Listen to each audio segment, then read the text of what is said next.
Why are we talking about more Keepnets, Tom?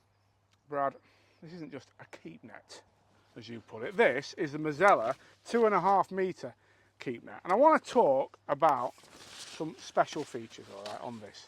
Now, have you ever had a problem, and I know you have, with getting your ring stuck? 3 times.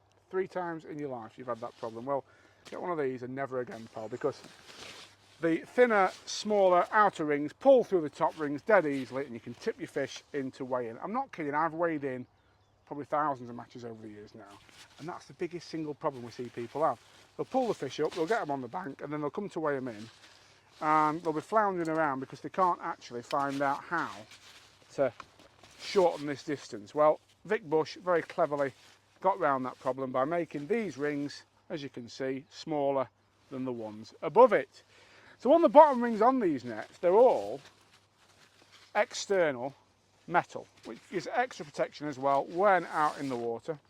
The top few rings have metal on the inside, so again, extra strength, but really well protected. Now, the top part of the net has got a couple of unique features. First of all, this space saver design, which is great for fitting multiple nets on your bump bar. And then, if you're maybe a bit lazy, I mean, I'm not, as you can imagine, I'm always dead on it, but I'd never be lazy. But if I was, I might like this. And that's this little divot here where you can rest your rod if you don't want to set a feeder arm up. And actually, I found this mega useful, in all seriousness, in the past. And Vic, I remember him telling me some years ago when he did this, again, that little divot and also that padded protection there so your rod never gets damaged when resting on there.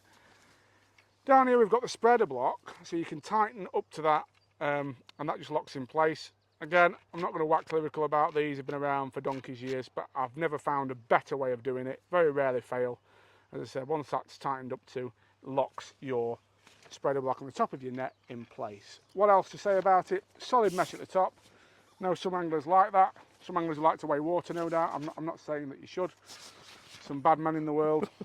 But I know it's something I've certainly been asked for a lot when people are talking about keep nets, a solid mesh top. And finally, you learn something every day, Brad, even at my age. You told me what these are called earlier. What are they called? A stakeout peg. No. Stakeout ring, wasn't it? Stakeout ring. Stakeout ring. And they're great for pinning your nets back or pinning them obviously to your box if you're fishing short pole and you don't want your nets drifting everywhere. So now do you understand, Brad, is why I wanted to talk about this again? So many features. Just like yourself, many features, and all of them, Brad, in beautiful condition.